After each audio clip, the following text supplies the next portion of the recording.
In today's video, I'm going to be showing you how to make Nigerian stew. This is also known as tomato stew or buka stew. Hi guys, welcome to my channel. My name is Diela. You're watching Cooking with Diela.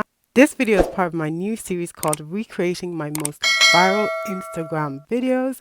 This is a beginner and pro-friendly tutorial, and I'll be giving you guys some really useful tips and tricks on how to make the most perfect stew. Let's jump right into the video. So we're going to start off with some ingredients. You're going to need some peeled plum tomatoes, or you can use some organic tomatoes. Just make sure you add some water to allow it to blend smoothly. In this recipe, I used 4 peeled canned tomatoes. I also used 2 large onions. You can use 4 medium-sized onions if you don't have large onions, or use 4 to 5 small onions. You're going to need some bell peppers, and I used about 2 in this recipe. Use Scotch Bonnet peppers to taste if you like spice. Use chicken stock seasoning or Knorr cube seasoning. You're also going to need some salt. You're going to need some curry and some thyme. Guys, this is a very simple and straightforward recipe, nothing too complex. Finally, guys, let's get into the prep. The first and most important tip is to remove this white inner yucky flesh, the seeds as well. It gives your stew a bitter taste. It's not the best, especially when you are trying to make a delicious scrumptious stew like I'm about to show you guys. Yeah, so you want it to look something like this, and just make sure you do rinse it out afterwards because it's dirty. And guys, you can use your knife or your fingers, whatever works best for you. I just like to use a knife just so I'm not wasting too much red bell peppers. Remove the stalk from your Scotch Bonnet peppers. These are also bitter, and if you don't like spice, you don't have to use Scotch Bonnet peppers. Peel and chop your onions into quarters just so it's easier to blend. It's really important that after you prep the ingredients, you rinse these ingredients off thoroughly, especially the red bell peppers, because you want to get rid of that seed, the bitter seed. Before we start blending, we're gonna prep the chicken. So you can prep whatever meat you want to use. I am using many different types of meats. I'm using the whole animal kingdom in this stew, because why not? And then I'm using grilled fish as well.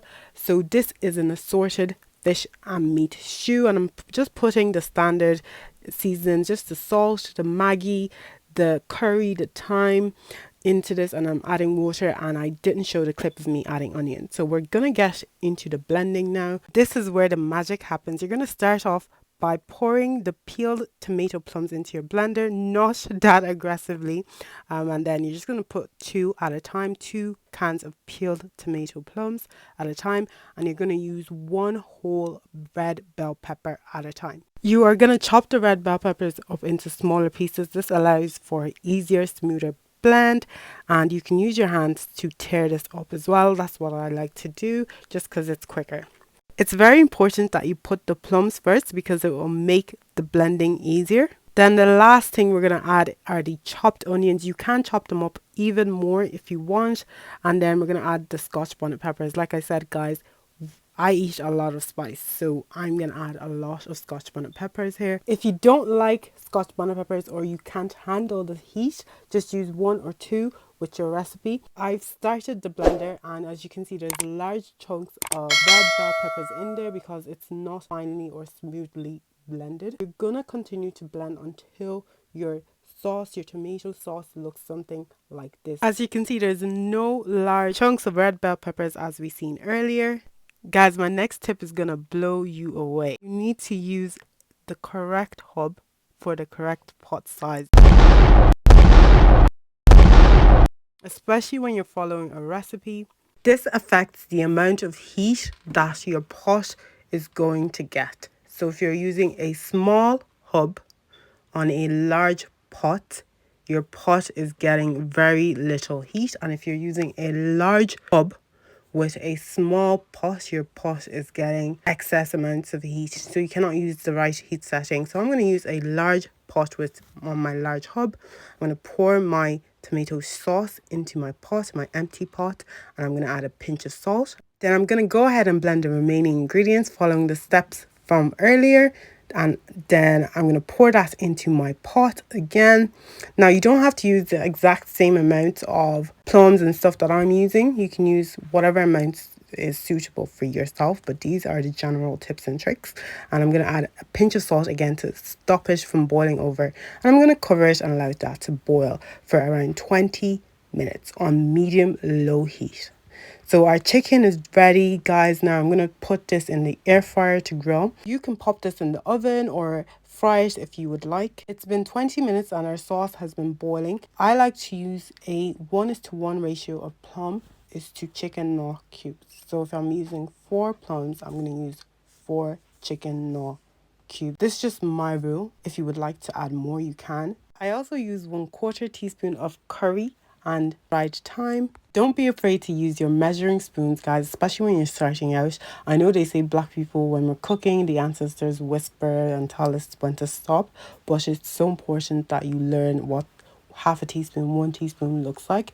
And the only way to know that is by using teaspoons and measuring spoons. So don't be afraid to do that and don't be embarrassed. So here I'm heating up olive oil. You can use vegetable oil, and I'm using about 2 cups. I heated the oil for about 5 minutes and then I'm going to pour it in. It's very hot, so please be careful when you're doing so. So you may be wondering why I'm boiling the tomato sauce after blending it. Boiling allows for the flavors in the red bell peppers, the tomatoes, the plums, the onions to be intensified before adding the hot oil. The hot oil then goes ahead and fries the sauce and makes it scrumptious, but the boiling is essential. Please do not skip this step. This is the game changer to your sauce, to my sauce, to the sauce, okay? After adding the oil, the sauce has been boiling for 10 minutes and I'm going to go in and add the entire animal kingdom, yes. So I'm adding some beef ring, some shaki, some turkey, some chicken, some oxtail, some beef. Guys, I literally went in and then I'm going to boil this again for another 10-15 minutes. Why? Because you want the sauce to enter into the bone of your meats. So you cannot just put your meat into the pot and then switch off your cooker. No, you have to boil it further. The heat setting that I'm using is number 4 throughout. The meat has been frying in the sauce for about 10 minutes at this stage and I'm about to add in some grilled fish. When I add the fish, I do turn the heat down to number 3. For the fish, I'm using red snappers, tilapia, mackerel, titus. The important thing is to put them in and let it fry for about 10 to 15 minutes. Why? Because you do not want it to fall apart into your stew. I think it's important that I explain why we're doing all these steps in stages. Because the meat takes a certain amount of time to allow for the sauce to penetrate or to enter into the flesh of the meat, we're going to cook that first, which it takes around, in total for the meat, it takes around 20-25 minutes for the sauce to enter into the flesh of your meat. Cooking this at a halfway point, which is 10 minutes, and by then it's almost ready. The meat is almost fully cooked basically, and then we're adding our fish, and the fish takes about 10 to 15 minutes. The last tip and trick I'm going to give you guys is to take the fish out once your whole stew is ready.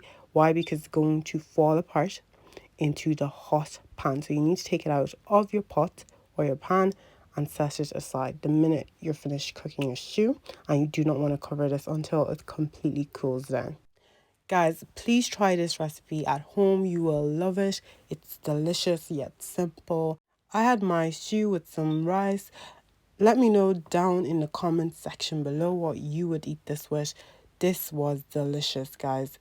Hope you guys enjoyed my very first YouTube video. Like and subscribe for more recipes like this. Follow me on social media at Cooking with Dia. Thanks for watching.